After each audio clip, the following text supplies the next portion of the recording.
Innovation is extremely important because innovation will keep you ahead of the competition.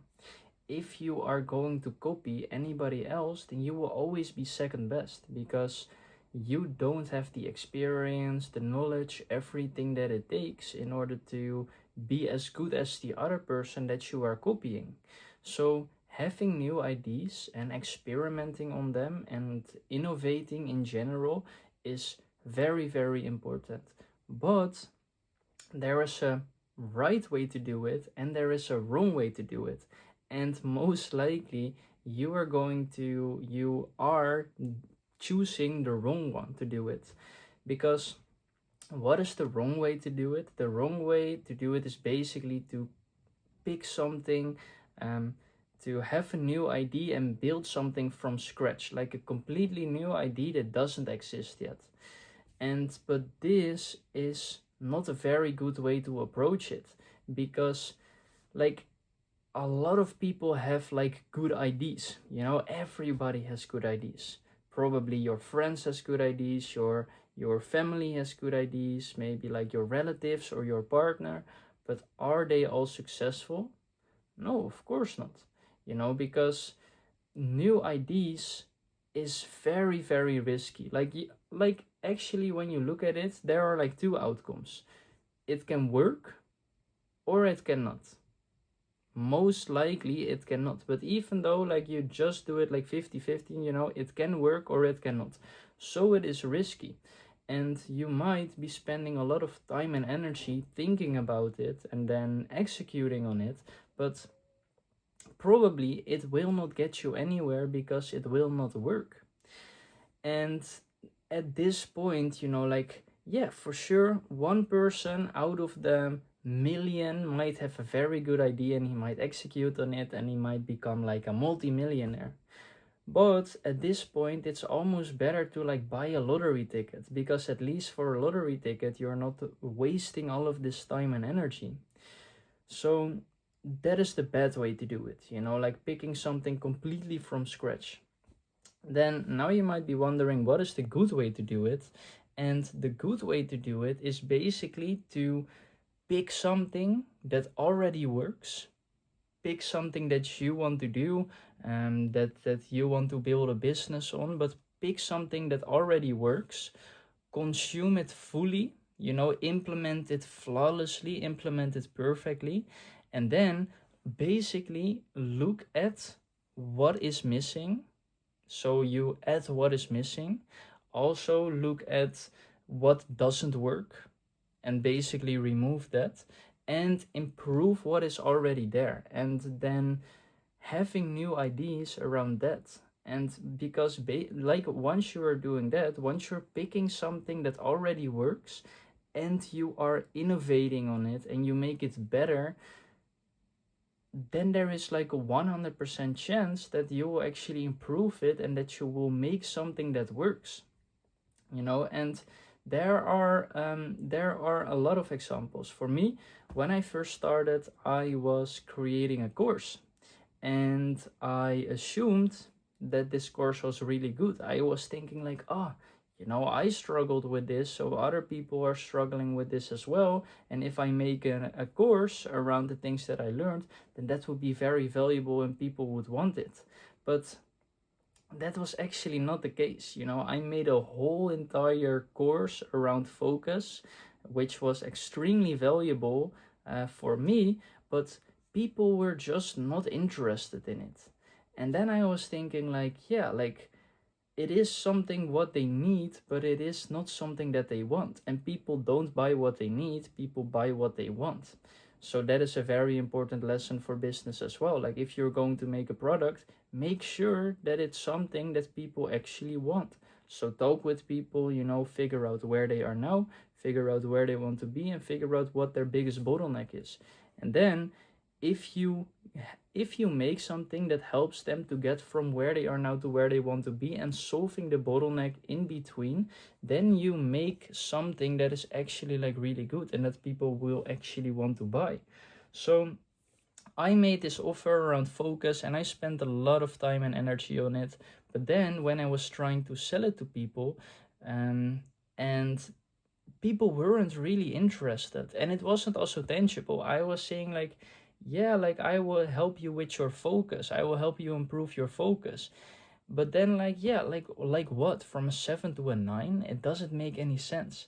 So the thing is, always make something that people want. So at first I started innovating on a lot of different things. I made a lot of new courses, but they all failed, and I spent a ton of time and energy on it, because it takes about 5 hours of planning, then maybe 20 hours of building the whole offer and product, then it is another 20 hours building a whole funnel for it and the website, then 30 hours doing the whole marketing.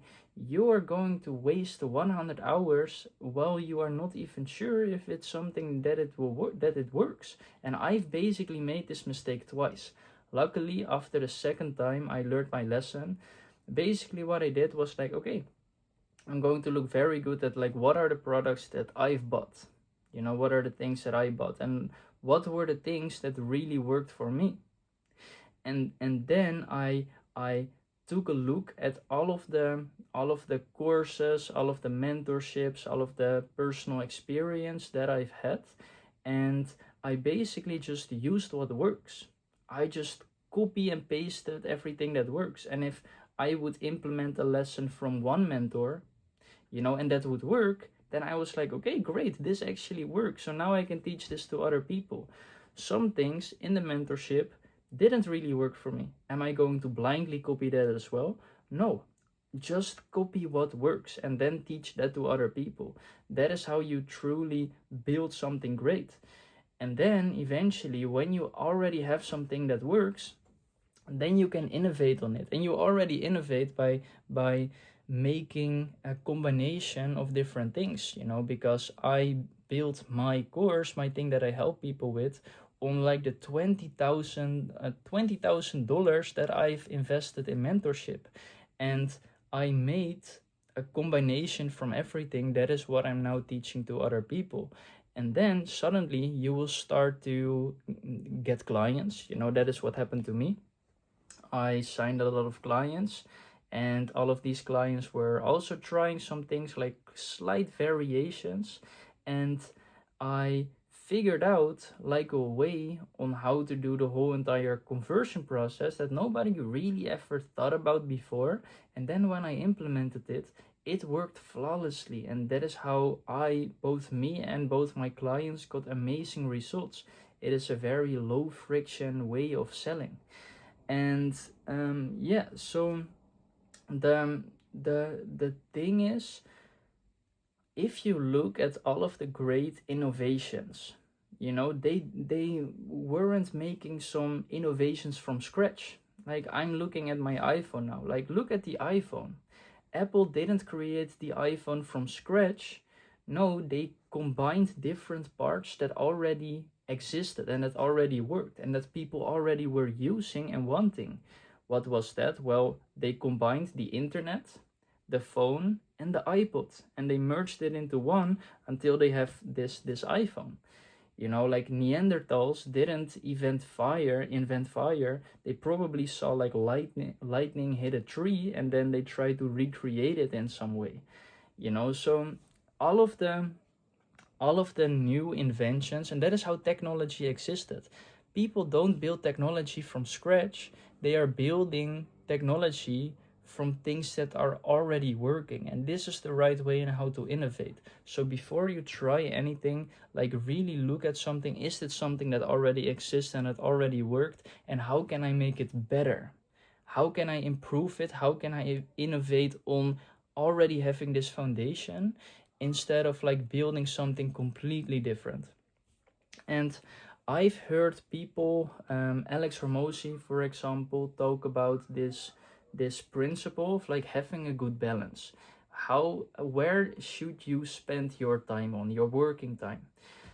Let's say 100% of your working time about 70% you should be spending your time on things that already are working, because that is the things that actually get you the results, that is the things that will pay the bills, that is the things that will get you the money. So 70% should be something that already works.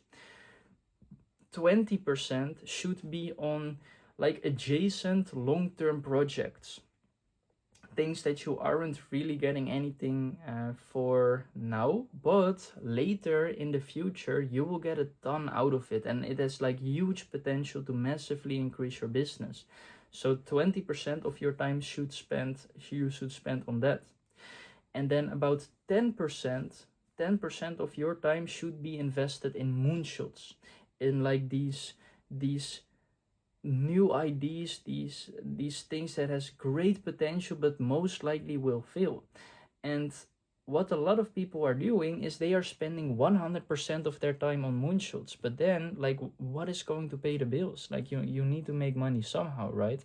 So 70% of what is already working, 20% long-term plans, 10% these moonshot. That is, I think, the right balance. And this is how you should go about innovation, not just having a new idea and building something from scratch, because it will not work. You will lose all motivation and it will be a complete waste of time, especially when you're a beginner. So yeah, always remember that, and then see you in the next one.